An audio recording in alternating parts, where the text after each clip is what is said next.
Shalom Bapak Ibu, perkenalkan nama saya Michael. Saya sedikit mau kesaksian Bapak Ibu tentang cinta kasih Tuhan untuk saya Bapak Ibu. Ceritanya berawal dari tanggal 12 Maret bulan kemarin. Hari itu saya terakhir bekerja Bapak Ibu. Karena dari tempat kerja saya itu menuntut saya untuk setiap hari Minggu saya harus masuk kerja. Dan akhirnya saya berpikir, karena saya sudah selama 3 bulan saya udah nggak pernah masuk gereja lagi karena saya mikirin pekerjaan saya terus. Saya berpikir, terlintas dalam pikiran saya sendiri, ya mungkin Tuhan marah, tapi tidak apa-apa. Akhirnya saya memutuskan untuk tidak bekerja. Nah, setelah itu saya memutuskan untuk keperluan saya setiap hari, saya membutuhkan uang dan saya memiliki motor. Saya menggadaikan BPKB saya itu dengan nominal 6 juta Bapak Ibu. Setelah berjalannya waktu, di saat saya sudah terima uang itu dan saya jaminkan BPKB saya, sekitar jam 2 siang di tanggal 12 Maret itu Bapak Ibu, saya pulang kerja. Ternyata ibu itu telepon saya di jam 8 malamnya, masih di tanggal yang sama. Ibu itu bilang, "Michael, tolong kembalikan uang yang saya transfer ke kamu, yang 6 juta itu." Saya panik, jujur saya panik, saya kaget. Terus saya bilang, "Kenapa saya harus kembalikan? Kan sudah ada perjanjian 6 juta saya pinjamkan itu dalam waktu 4 bulan saya kembalikan. Kenapa saya harus kembalikan sekarang?" Terus orang itu menjawab, "Itu bukan uang saya yang saya kasih. Ternyata saya salah. Yang saya kasih ke kamu itu, Michael, itu uang dari yayasan." Nah, setelah itu saya panik, saya bilang, "Maaf, itu uangnya saya udah pakai dan udah tidak genap lagi dengan jumlah yang ditransfer awal 6 juta itu." Akhirnya saya bilang, ya saya nggak bisa mengembalikannya lagi. Terus orang itu panik, dan terus gimana? Akhirnya orang itu berpikir, ya udahlah, tidak apa-apa. Yang penting kalau bisa tanggal 1 kamu mulai cicil ya di bulan awal. Nggak bisa dong. Terus aku bilang nggak bisa dong. Akhirnya kan perjanjian tanggal 12. Jadi setelah berjalannya waktu, saya mikir, kok gini-gini amat. Saya menggadaikan BPKB kok bisa seperti ini banget gitu. Karena memang jujur selama saya hidup baru sekarang Bapak Ibu saya menggadaikan BPKB motor saya gitu. Karena memang terbenturnya saya pilih, saya udah nggak bekerja dan saya butuh kebutuhan hidup sehari-hari. Terutama ya jujur saya buat bayar kos. Mau tidak mau saya harus menggadaikan BPKB saya itu.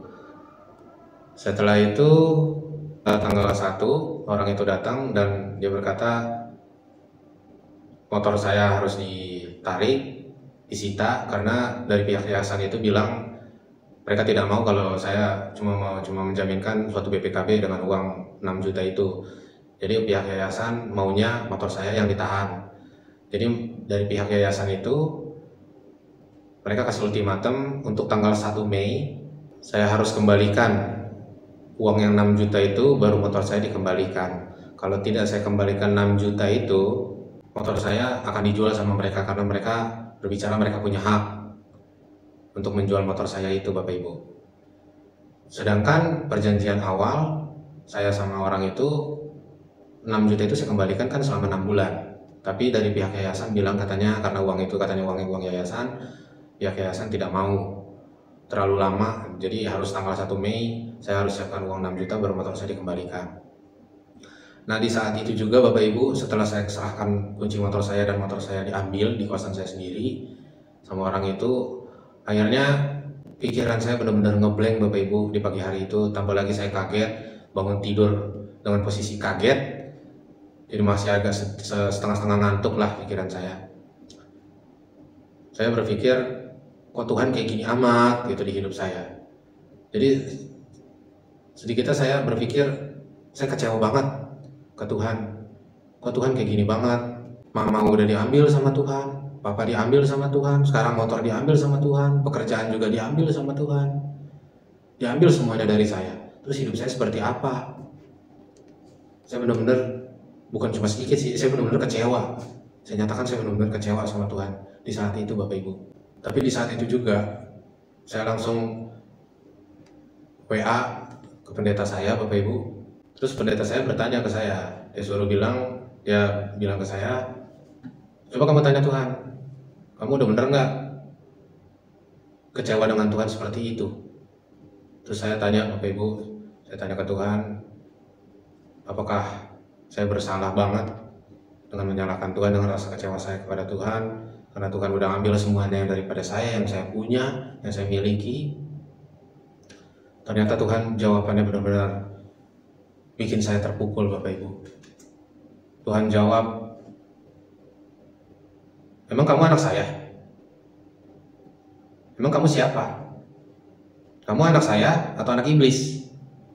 Itu jawaban Tuhan seperti itu ke saya, Bapak Ibu. Makanya saya berpikir, mulai hari itu saya berpikir, saat itu saya berpikir, mungkin saya anak iblis, karena memang saya selama 3 bulan saya nggak pernah masuk gereja, nggak pernah ibadah. Saya cuma memikirkan untuk kerja aja, nggak memusingkan untuk Tuhan maunya seperti apa buat saya nggak mau pusing. Saya benar-benar jauh dari Tuhan di saat itu, Bapak Ibu. Akhirnya pendeta saya bilang, lu harus balik kepada Tuhan, kalau enggak hidup lu tuh benar-benar hancur banget, makanya lu harus balik, jangan benar-benar sampai Tuhan benar-benar ninggalin lu. Akhirnya saya berpikir, ya udahlah, saya doa lagi, minta kepada Tuhan arahannya seperti apa. Akhirnya Tuhan jawab, ya udah, lu ikutin aja apa yang semuanya pesan gua, yang gua udah pesan buat pendeta lu itu, lu ikutin aja, lu kerjain. Akhirnya pendeta saya itu bilang saya harus membuat suatu khotbah dalam bahasa daerah saya, Bapak Ibu, bahasa Manado. Akhirnya saya kerjakan. Saya sekarang puji Tuhan sudah membuat 4 video dalam khotbah saya berbahasa Manado. Akhirnya selama proses saya membuat video itu dan proses saya selalu berdoa minta penerangan dan pencerahan Tuhan untuk hidup saya selanjutnya seperti apa, saya belum ada jawaban apa-apa dari Tuhan. Tapi setelah saya minta kepada Tuhan untuk kembalikan motor saya itu, Tuhan bilang, ya udah, ikhlasin aja. Itu yang Tuhan bilang ke saya, Bapak Ibu. Setelah di tanggal 28 April kemarin, saya berpikir kembali, hati saya mikirnya, saya masih jujur aja belum ikhlas tentang motor saya itu. Karena motor saya itu, saya jujur Bapak Ibu, itu hasil keringat saya sendiri. Saya kredit selama 3,5 tahun, tapi ternyata yang saya terima seperti ini, jujur saja saya tidak terima, Bapak Ibu. Saya tidak ikhlas. Akhirnya saya bilang lagi, saya tanya lagi kepada Tuhan, Tuhan, tolong dong kembaliin motor saya itu. Saya benar-benar jujur aja Tuhan, hati saya masih sedikit rasa bimbang mengenai motor saya itu. Terus Tuhan bilang, gue tuh sengaja mau bikin lu panik. Gue tahu, gue lihat lu mau cari kerjaan yang baru kan, tapi lu bingung kan, lu sedikit putus asa kan karena lu nggak punya motor buat nyari kerjaan lu yang baru. Kesana kesini lu buntu kan kalau lu nggak punya motor. Makanya gue sengaja mau bikin lu panik. Gue mau ngetes rasa kepercayaan lu itu ke gue kayak gimana. Itu yang Tuhan bilang. Akhirnya saya mikir, oh iya ya, mungkin Tuhan melihat ada sedikit ketidakpercayaan saya gitu kepadanya, bahwa motor saya itu bisa benar-benar dikembalikan. Tapi saya ragu, saya bimbang, saya memang jujur saya panik. Tapi puji Tuhan Bapak Ibu, setelah hari dan tanggal yang ditentukan orang yayasan itu, tanggal 1 Mei kemarin Bapak Ibu, benar-benar itu mujizat Tuhan nyata di kehidupan saya. Di saat jam 9 pagi hari Senin tanggal 1 kemarin Bapak Ibu. Itu Tuhan mengutus suatu orang yang benar-benar mau membantu saya, hatinya tergerak untuk membantu saya. Dia WA ke saya, "Gimana Michael, motor kamu udah ditebus apa belum?" Terus saya jawab, "Gimana saya mau tebus? Saya nggak punya uang." Akhirnya, "Yaudah, kamu telepon saya mau ngobrol langsung sama kamu." Orang itu bilang itu seperti ke saya. Akhirnya saya telepon, dia cerita ini. Saya juga bilang, ya memang saya belum mempunyai uang sama sekali dan hari ini memang sudah jatuh temponya, kalau tidak motor saya itu dijual sama orang yayasan itu. Akhirnya orang itu bilang, "Saya tergerak hati untuk membantu kamu Michael, saya minta nomor rekening kamu." Akhirnya Bapak Ibu, puji Tuhan, orang itu benar-benar membantu saya dan saya yakini itu mujizat dari Tuhan yang terjadi untuk saya Bapak Ibu. Orang itu langsung transfer uang ke saya dengan nominal 6 juta sesuai yang motor saya itu saya gadein. Hari itu juga, hari Senin tanggal 1 itu jam 5 sore saya ketemu dengan orang itu. Saya langsung kembalikan uangnya dan motornya langsung dikembalikan ke saya. Itu saya yakin banget Bapak Ibu. Saya langsung menangis karena saya yakin itu memang benar-benar mujizat Tuhan nyata di kehidupan saya. Terus saya ingat lagi Bapak Ibu, kan Tuhan bilang ke saya, "Gue mau bikin lu panik. Sengaja gue mau bikin lu panik Michael. Lu tenang aja.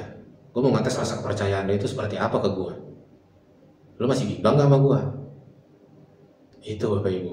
Di saat itu saya benar-benar mengucap syukur dan menangis. Mujizat Tuhan nyata di kehidupan saya. Jadi sedikit pesan saya buat Bapak Ibu, kita tidak mempunyai Tuhan selain Tuhan Yesus Bapak Ibu. Tuhan Yesus baik untuk kita semua, asal kita hidup di jalannya Bapak Ibu. Jadi kalau kita tidak hidup di jalannya Tuhan Yesus Bapak Ibu jangan berharap kalau Tuhan itu baik ke Bapak Ibu. Jangan Bapak Ibu. Jadi kita harus seturut di jalannya Tuhan, mengikuti apa maunya, mengikuti kehendaknya. Pasti Tuhan baik kepada kita semua Bapak Ibu.